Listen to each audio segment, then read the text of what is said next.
Good morning, everybody. This is Stephen Ashers from Delta Energy and Environment. Welcome to our free webinar hosted by our Microgen Insight Service entitled Amber Rudd and PCs Don't Give Up on Heat, but How Can Low Carbon Technologies Thrive Without Subsidy?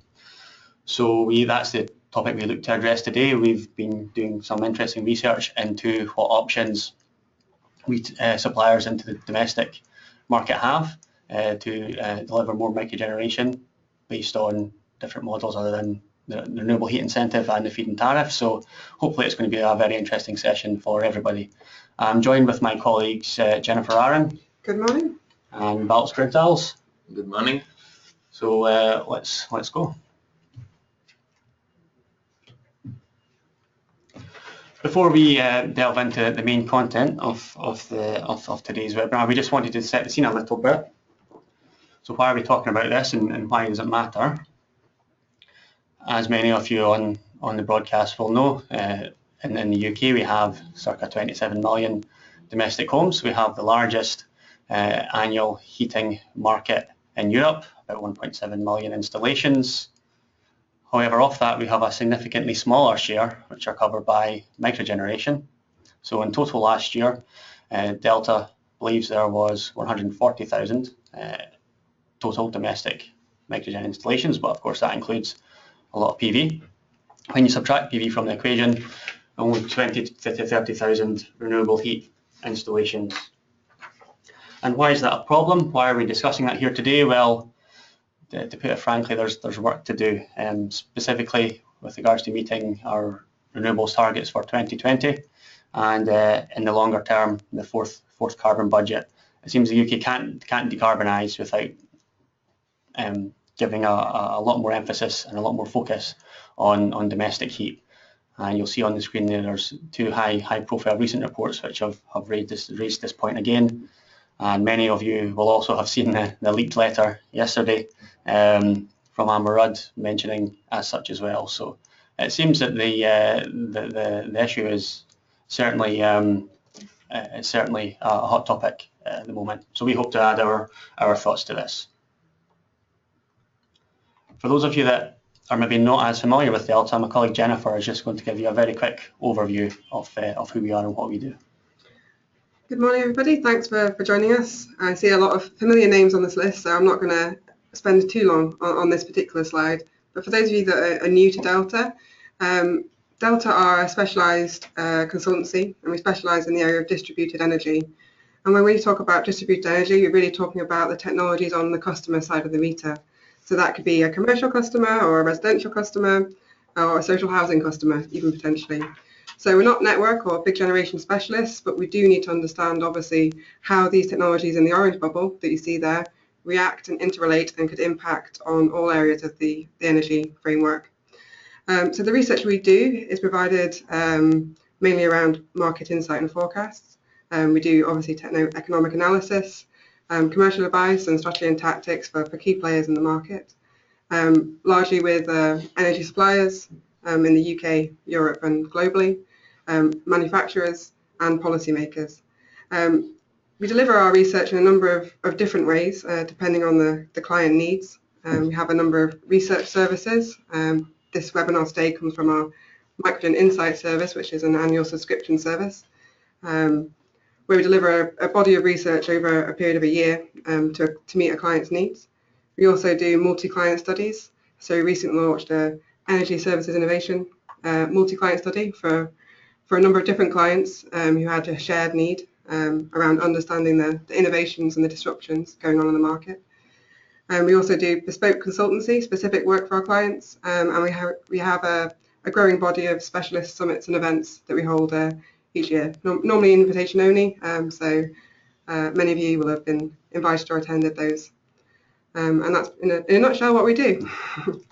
Thanks, Jennifer. Spot on. So yeah, the bulk of the research today is from our Microgen Insight Service, which is what Jennifer, Baltz and I focus most of our efforts on. And the Microgen service, what is it? Well, it provides an in-depth analysis of the current and future market opportunities for the range of microgeneration technologies you see listed along the bottom of the screen there. and we really hope to deliver the information required for our clients to build successful offerings in this space. We focus on bespoke primary research with covering the entire market, so all end or potential end users, say homeowners, social landlords, or installers, developers, house builders. And through that we combine numerous techniques, for example, in-depth interviews, online surveys, focus groups. We test propositions. We can determine, say, the likely uptake of business models were they to be introduced. So yeah, it's a really holistic service, providing a holistic view of what's going on in the British domestic microgeneration sector, and of course that all feeds into our market forecast as well, which we deliver twice a year. Okay, so in terms of what we're going to cover today, obviously we're in a period of key transition in the UK market. Policy is changing, but Amber Rudd has said that she's not given up on heat at all, and this webinar is going to look at different ways in which the market could potentially make a success of low carbon heat for the domestic sector. So we're going to spend a bit of time talking about creative finance and customer attitudes to that, what disruptive business models we're seeing in Europe that could potentially come to the UK, a quick look at bundles and the impact that could have on customer uptake, and then we'll open the floor, as Stephen said, to discussion.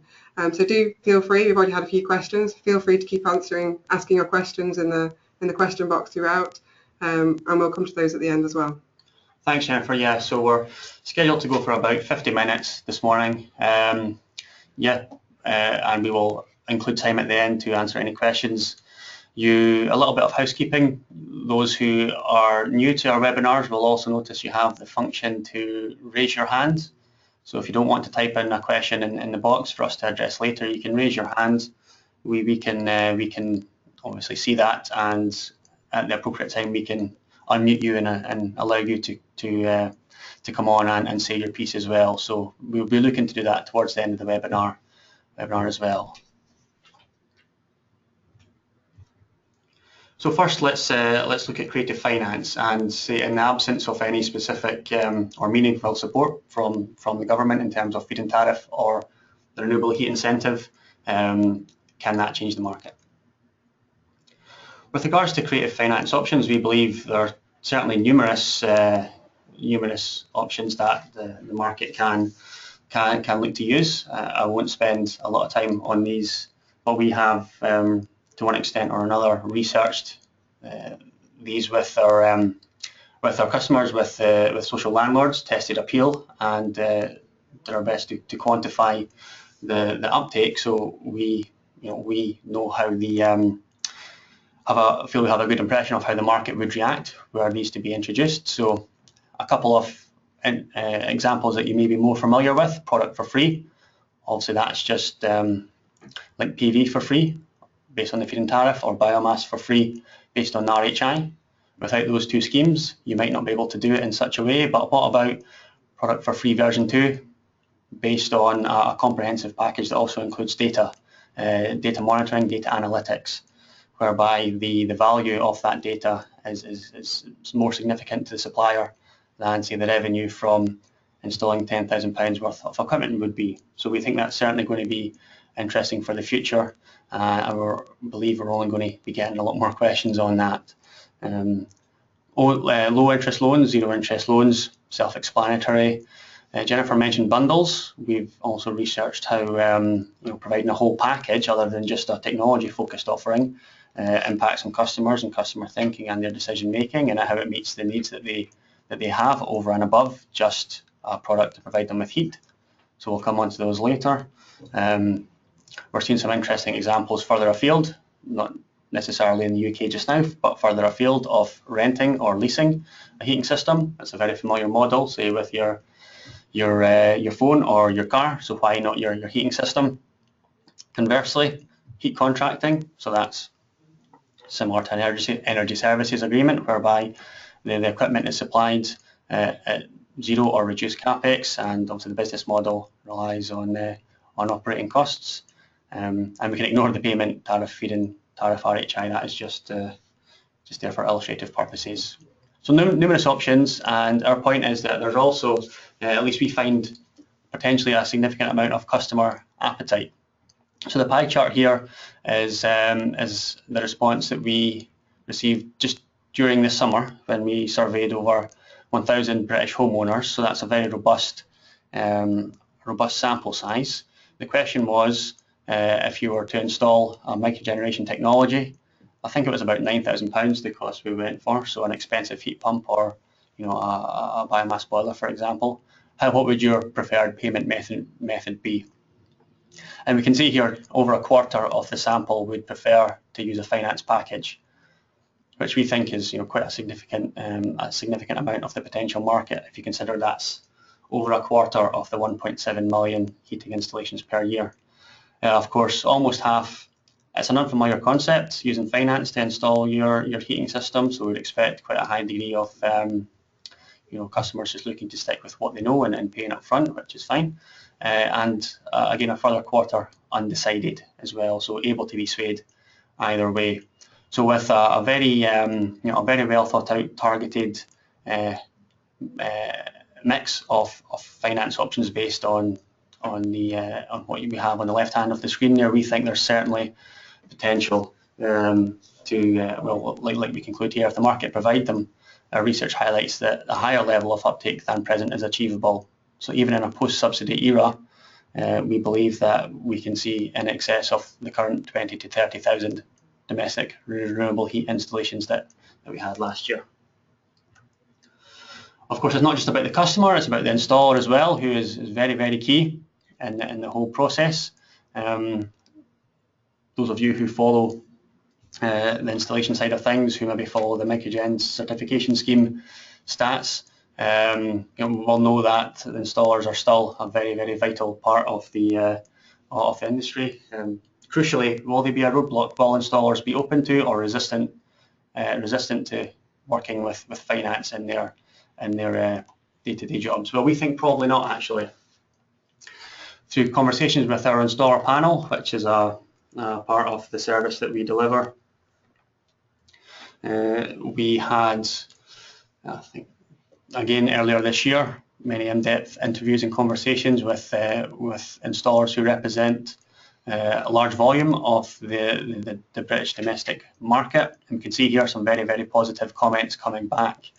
We are certainly aware of a growing trend of homeowners asking installers for Microgen. However, based on primarily it's the presenting upfront cost barrier, the conversion rate is still significantly lower than it could be. But you can see from some of the key responses here, lots of installers were very open to the introduction of finance. Not all, obviously, not everyone's cup of tea, and it's never going to be, which is fine. Similar to the feedback we have from customers, of course, some installers would just prefer to, I suppose in their view, keep it simple and keep finance out of the equation.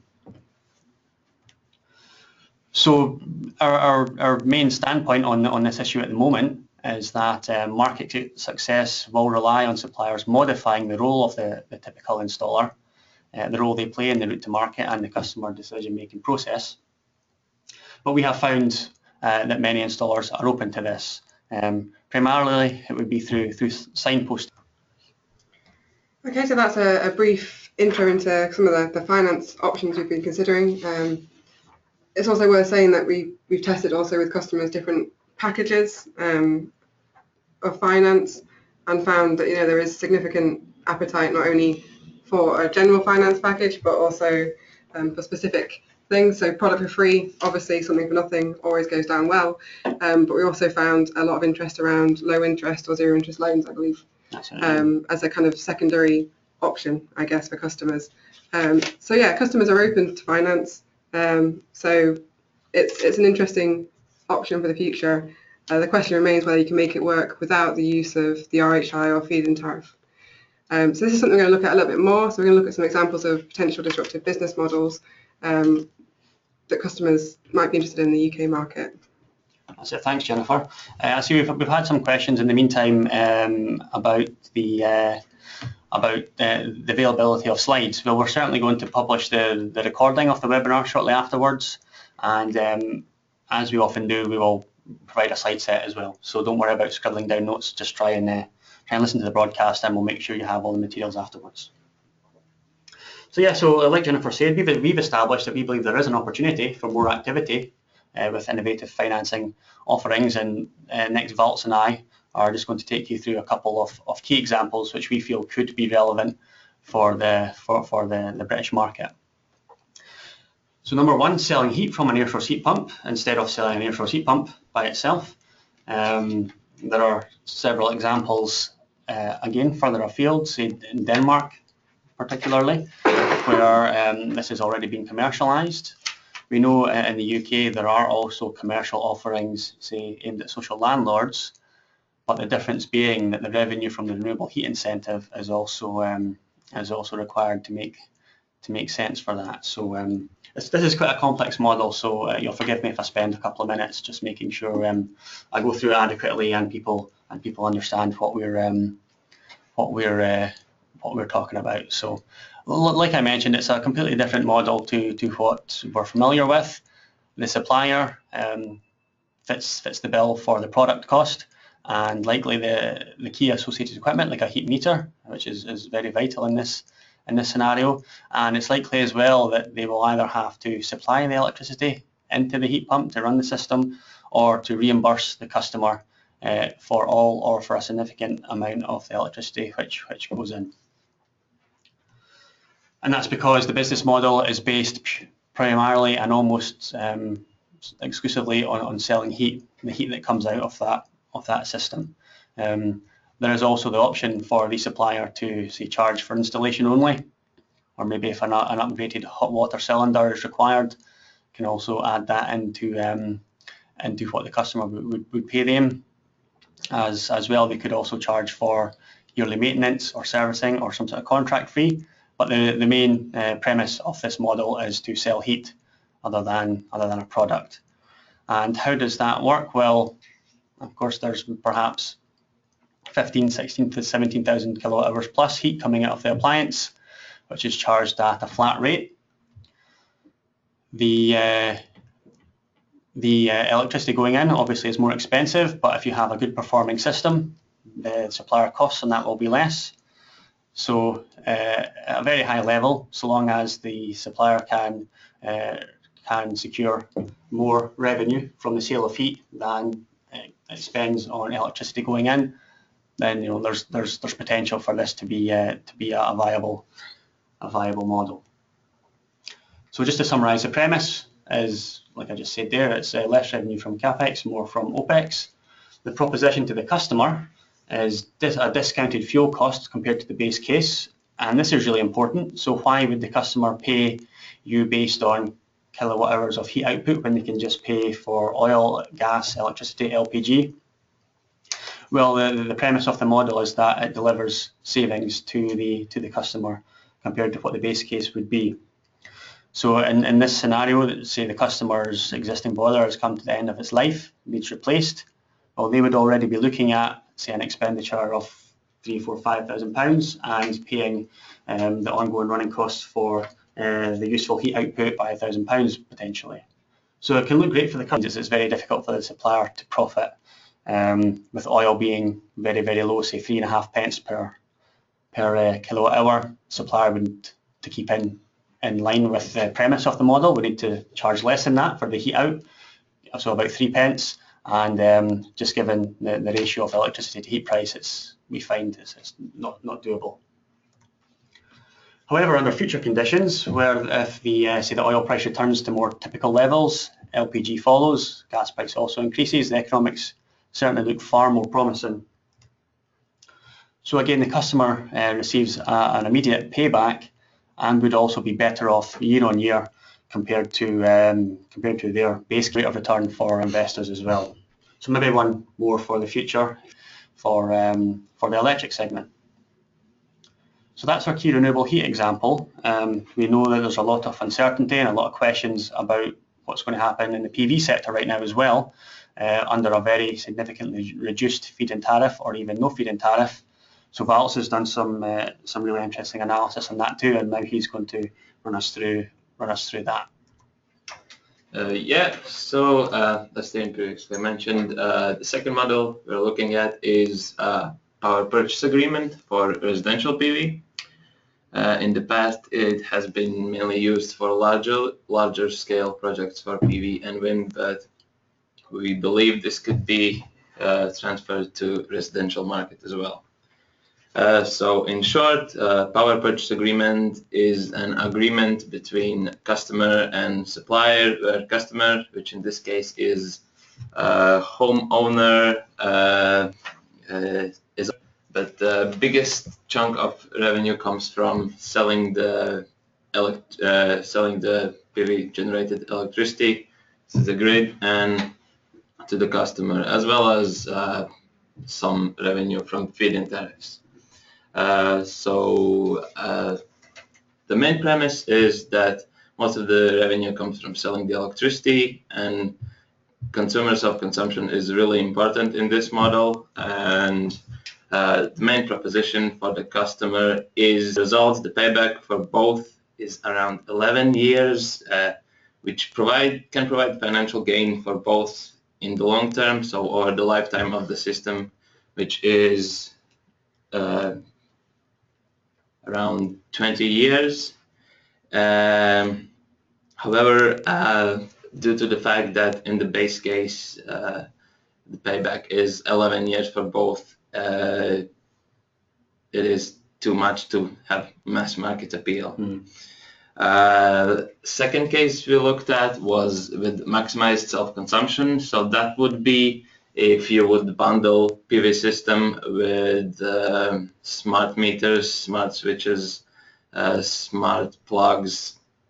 And in this case, the results show that for a customer, the payback period could drop down to around 8 years, while company payback period would increase only slightly to around 12 years.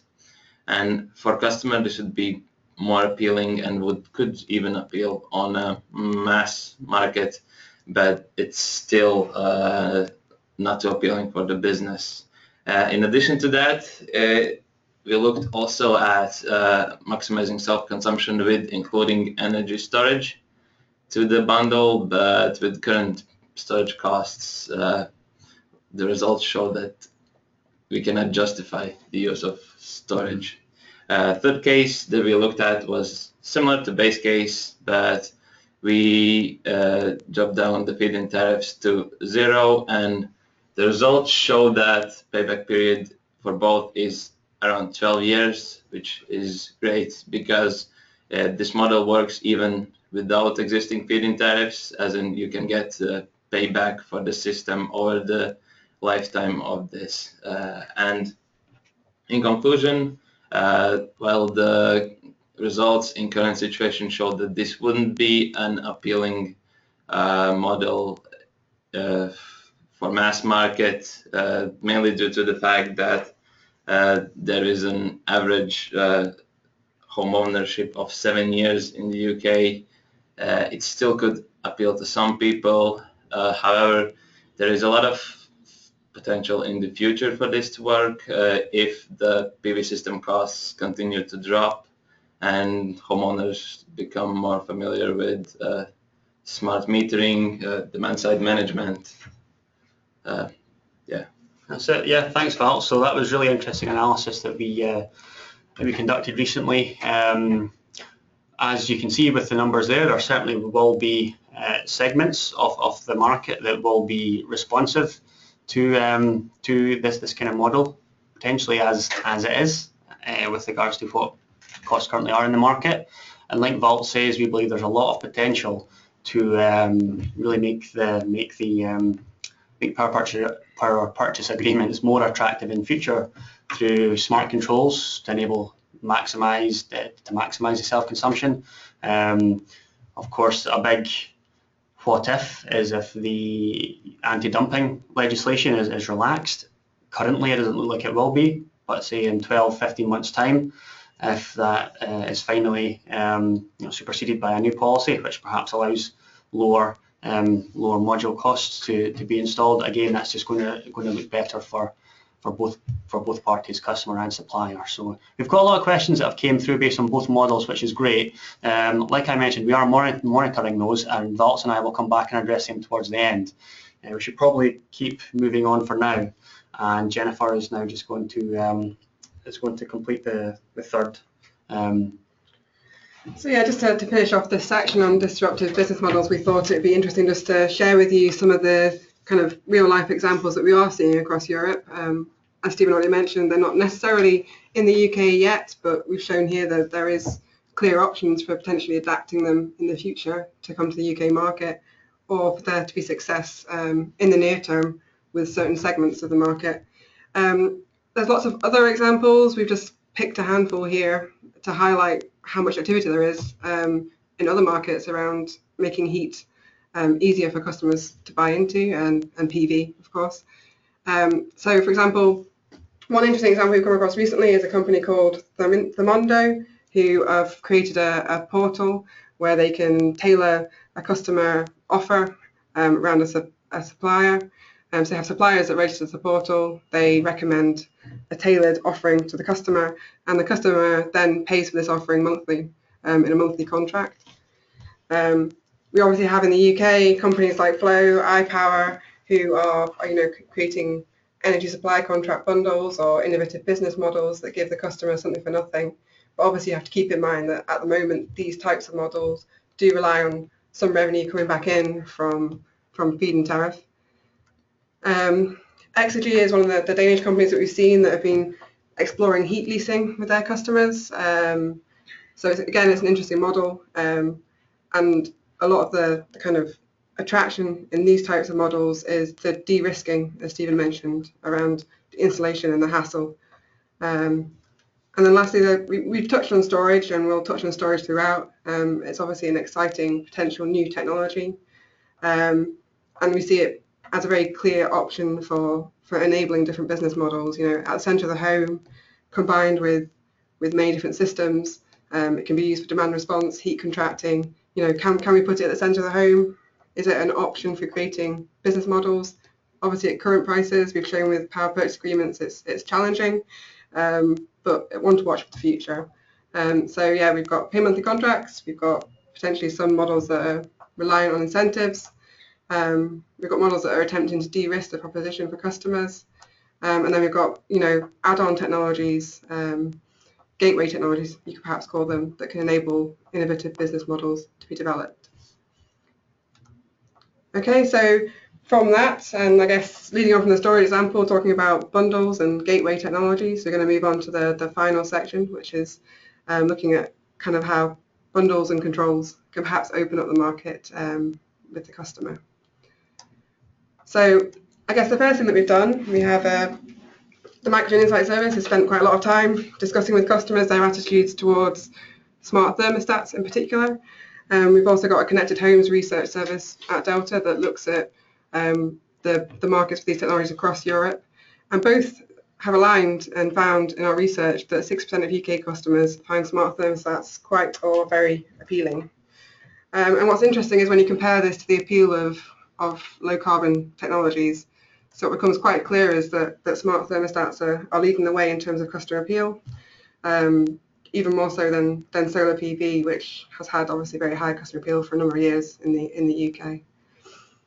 And why is this? Well, we recently carried out focus groups where we showed customers controls, we let them play with them, touch them, and I guess one of the big bits of feedback we got is that people thought they were cool, people thought they were smart, people thought that they could really be something that they could adapt and use in their home.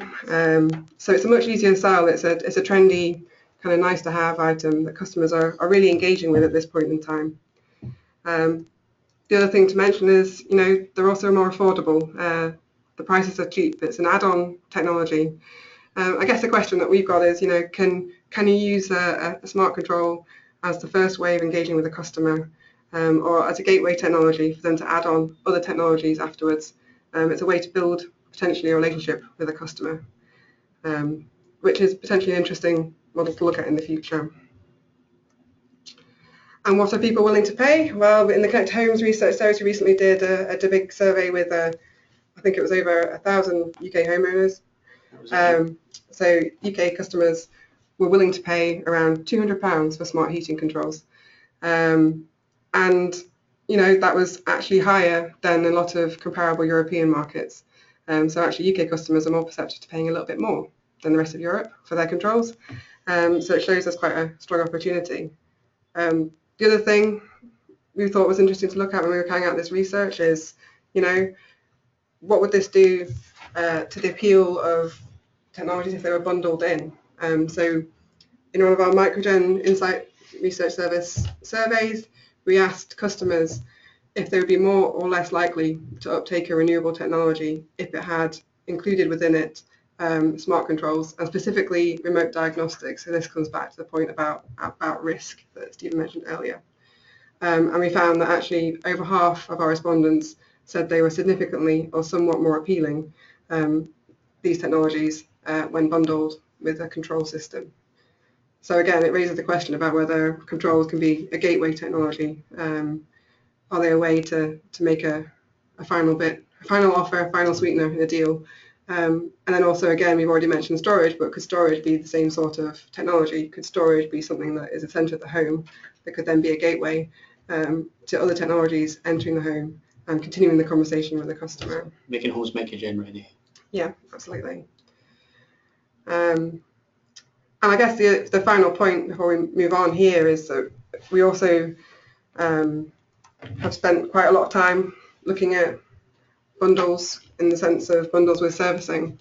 So we've talked already a little bit about risk, and we found in the last 5 years of speaking to customers annually, several times a year, that this perception of risk is still a key barrier in all the critical customer segments. So no matter what type of customer you're talking to, and no matter how proven a heat pump technology might be across Europe, it's not a gas boiler, and they consider it a very high risk when they're installing in their own home. And for homeowners, we are still frequently getting the comments that they don't know what they are, these kind of low carbon heating technologies. They'd be concerned about maintenance, they'd be concerned about getting spare parts. Yeah, you know, just general concern over the longevity of their system. And it's not unique to homeowners, it's also a huge issue that we've been discussing with social landlords. So for social landlords, they're looking for some sort of reassurance as they install these technologies that they're not going to be left with tenants with huge bills. They're looking for someone to translate it into a language that is understandable for their tenants so that they can get the best out of the systems. They're looking for potentially remote diagnostics or some sort of smart controls so they can monitor systems as they go in. And customers are willing to pay, you know, potentially lucrative sums, I guess, for this sort of reassurance. So we found that a vast majority of homeowners were willing to pay for annual maintenance, specifically maintenance that included remote diagnostics, for that peace of mind. And on average, they were willing to pay around £200 a year in a monthly contract. And actually we found some customers, so about 15 to 20% of customers were willing to pay more than £500 a year for this peace of mind. So there's a question here about whether, like with data, is there an option to reduce the cost of these products and recoup some of the capital by offering a servicing contract? It's a question for the market, and it's not one we've tested with customers yet, but perhaps we will.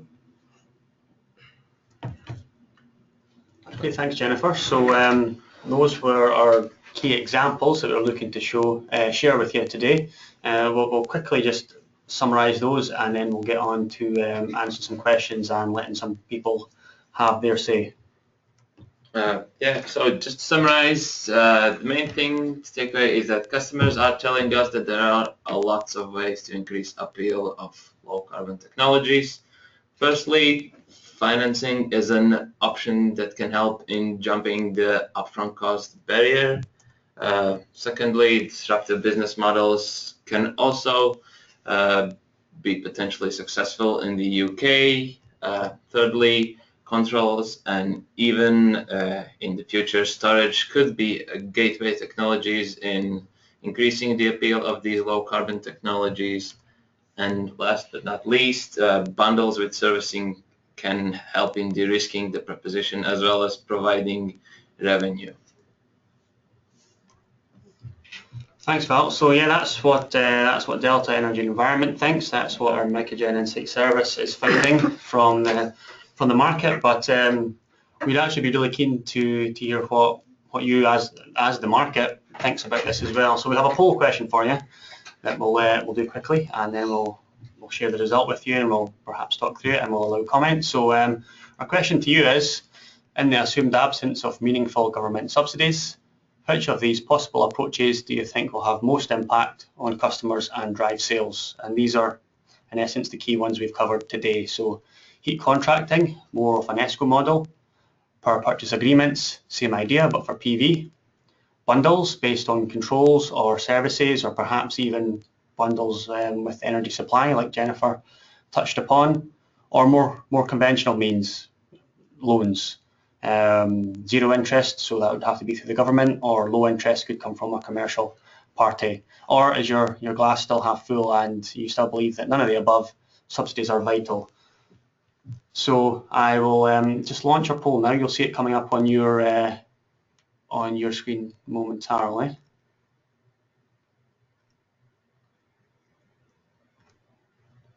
Okay, hopefully that's came up on everyone's screen. Yep, we're getting some answers in already, so we'll just allow 30 seconds or so for people to we see the answers coming in live. It's quite funny, so we'll allow maybe 20 more seconds for people to make their selections, and then we'll share the results with everybody.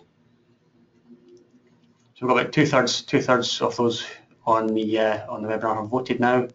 A few more seconds, and yeah, we'll share the result. We're getting some interesting comments as well, so keep them coming. They're really useful insight, actually.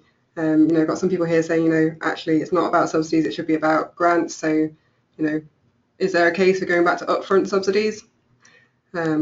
Key question for the market, I guess, with the review of the RHI coming up. Yeah, could well be.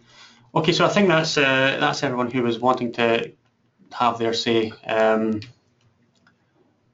so. So let's close and share with everybody the findings. So yeah, as you can see on your screen there, we've convinced some of you, but certainly not all of you. So the majority of our audience here today believe that subsidies are vital. So we would assume that you mean subsidies in the current sense as we did when we introduced feed-in tariffs, renewable heat incentive, subsidies of that nature. However, over a quarter believe that bundling is the way that the market's moving. Like we've touched upon already as well, bundles are becoming increasingly familiar in our everyday life. You've got your entertainment bundles. There are also companies in the UK just now looking to bundle in a product supply with their energy, a product with their energy supply. Flow being the main one that comes to mind, looking to roll out micro-CHP.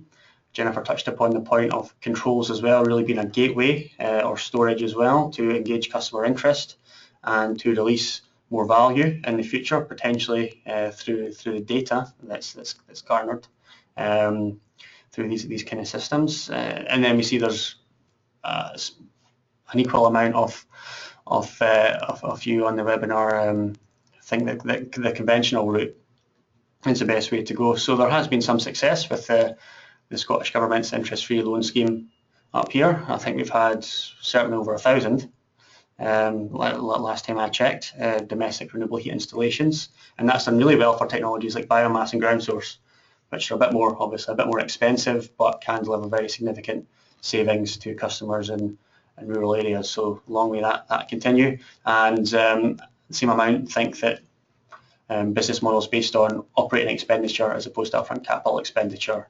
are the way forward, and the minority among us are enthused about power purchase agreements.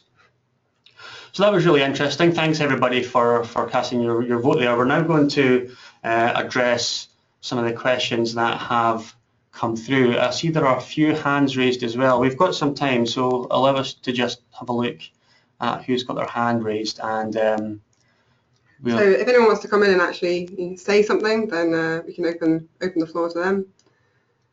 Okay, I think Daniel's got his hand raised. I should just say if you have, please comments that relate to the debate today and the material today. So Daniel, let's unmute you and please, you've got the floor. Hi, Daniel. Thank you. Hi. Can you hear me okay? We can, yeah, clear. Marvellous. So Danny Huff from Sunamp. Just wanted to ask, you saw my comments about grants, not subsidies. Mm-hmm. That's in a future environment where the outpayments stop completely. And the reason I put the comment, grants help inertia, from the installers I've spoken to, there's an inertia at the moment for customers going forward. Lots tell me it's the green evangelists that will carry on buying, for example, solar PV and alternative methods. But from where I'm sat, I just wondered what you thought delta to that. How do you see the market changing next year in the absence of those outpayments? Well, that's a fair point, Daniel. Of course, we need to be careful here because that's what our subscribers pay us for. But no, we certainly take a realistic. We pride ourselves on providing a very objective, honest view for our subscribers. So there's no doubt that under the current scenario, the market is not going to get significantly more attractive next year. Of course, we probably share the opinion with many on the line today that solar photovoltaics will be the big, will lose out the most next year. Like Valt's analysis tried to show, we're eager to try and demonstrate just where PV can still make sense, and to an extent we do believe it will still make sense. The renewable heat incentive, well, we always assumed actually that there would be some form of support for renewable heat remaining potentially at a lower rate than has been given since the scheme kicked off in April 2014. Whether or not they will end up tiering that, or just reduce the amount, or do something different remains to be seen. I referenced Amber Rudd's letter at the start, and we think that's certainly a promising sign. With regards to technologies, these subsidies have been important, but you're right in your comment when you talk about green evangelists. We would probably say innovators, but we still believe over the next several years, as we look out over the short term, we think the market is still going to remain within this bracket of innovative customers. So that's typically the first 2.5% of the market. We do see opportunities for growth among the different renewable technologies. It's an exciting time as well for the introduction of hybrid heat pumps and micro-CHP as well. But certainly there will still remain a lot of challenges, and so the social landlord segment will remain key. It's been vital up to this point in maintaining annual sales of the different low carbon options, and we think again out over the next few years that will also that will do. So hopefully that gives some insight into your question there, Daniel. Okay. Thank you. So just having a scan for anyone else who has a hand raised. I think everyone's feeling a bit shy, but we've had lots of questions, so perhaps we could go on to some of the written questions. Let's do that, yeah. So let's give people a chance to have a think about what else they might like to ask. In the meantime, Valtz and I can address some of the questions that you've asked with regards to the couple of new business models that we introduced at the halfway through. So let me just find where we are.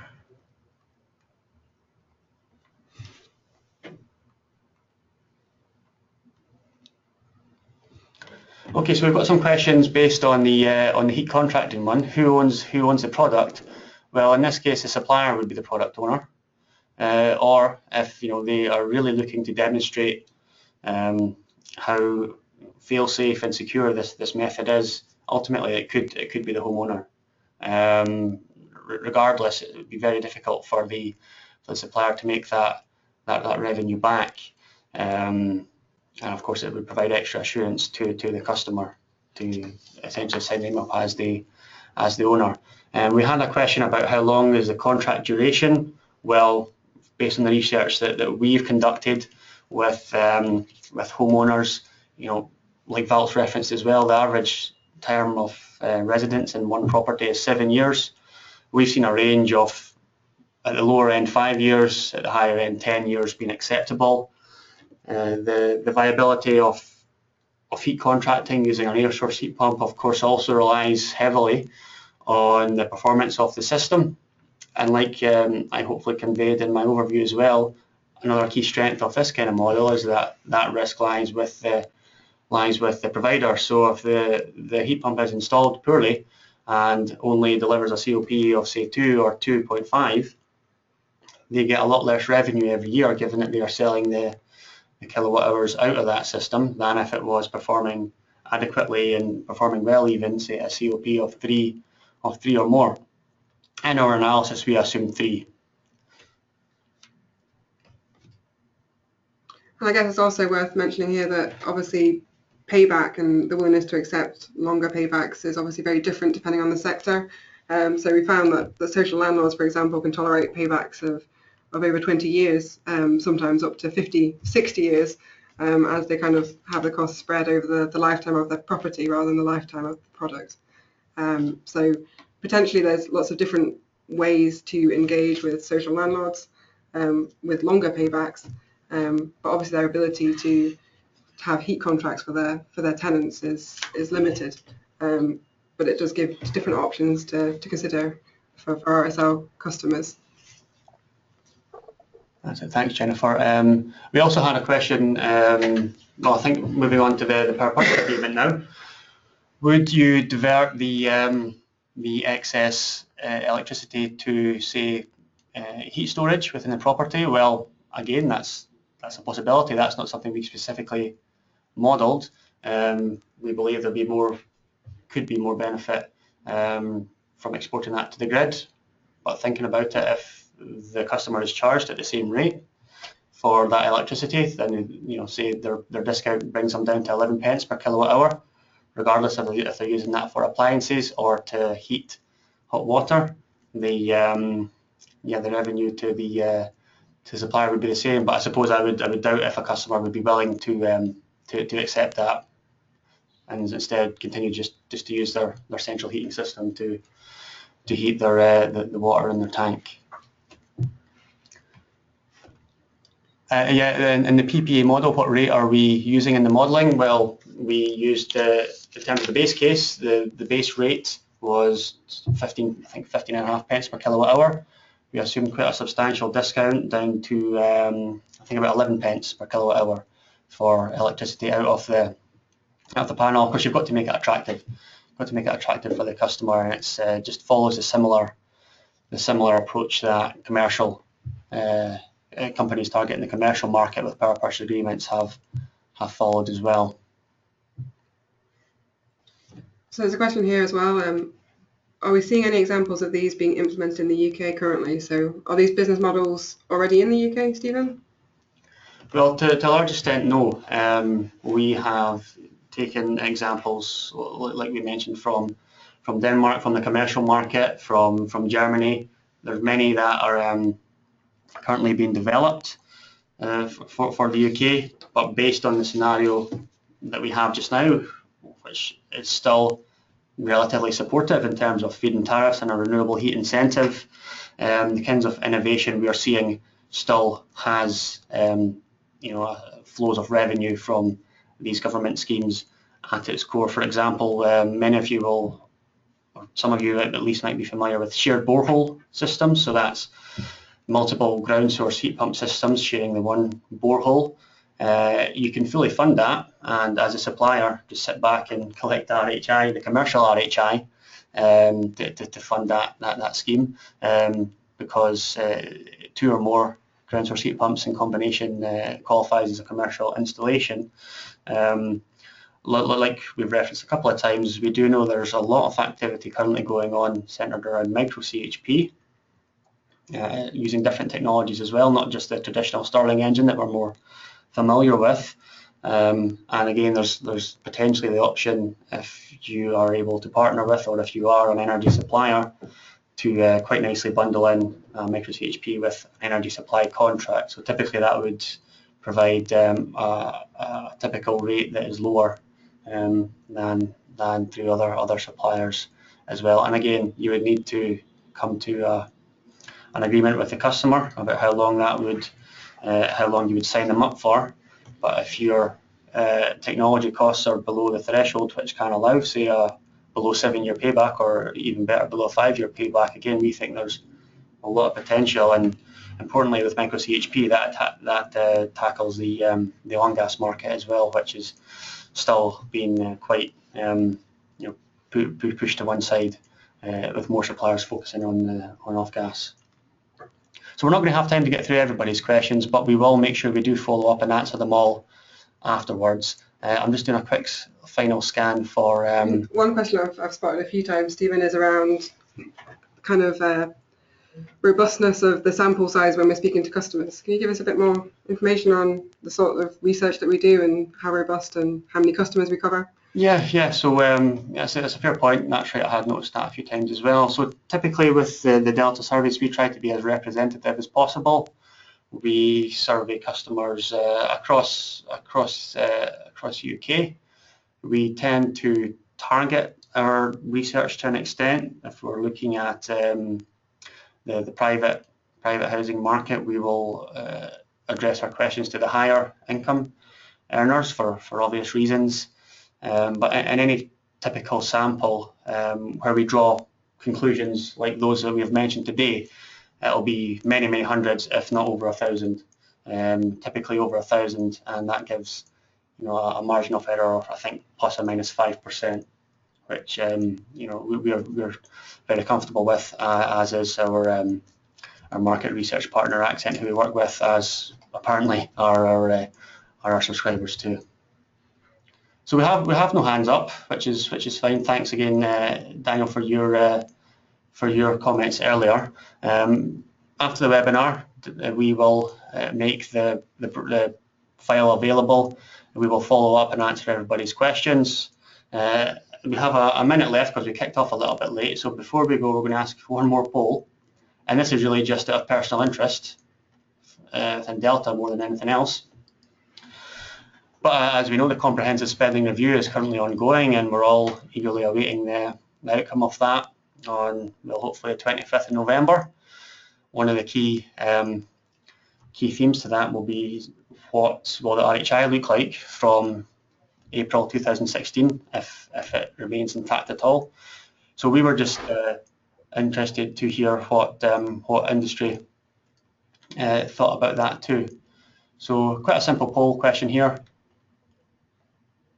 Which potential RHI scenario do you think will be the most impactful in terms of driving greater uptake of renewable heat in the UK over the short term? Again, that's before 2020. So do you think, 41% of us said we need subsidies still. Is the RHI in its current format suitable? Is that the formula? Or what about tiered tariffs that target the different thermal bands more effectively in the housing stock? Assignment of rights, we know DIC consulted on that, so could you essentially assign the rights of the feed-in tariff to your supplier as a homeowner, like you can do with PV? And we've seen the success that that's had. Or, like Jennifer mentioned, someone commented as well, maybe it's just, this has been a good learning experience, but upfront grants are what customers want and what they'll react to. So again, to finish off, let's launch this poll again, and it hopefully will be up on your screen now. And while people are completing that, just a thank you from our side for joining us today. As Stephen mentioned, if your questions haven't been answered, we will get back to you in the next days or the next week with full answers to your questions using the email address you provided when you registered. I guess overall, we are not blinded by the fact that the next 12 months could potentially be difficult. We don't know yet what's going to happen with the RHI, but there are potentially lots of opportunities to develop and grow this market in a different way. And perhaps all we need really is certainty in the next 12 months to enable businesses to really start to explore these sorts of business models. And if you'd like any further information on the research or have any questions afterwards which you haven't typed in, do feel free to email them through. So thanks, Jennifer. So I think that's everyone who was looking to vote done so. Let's just share the results.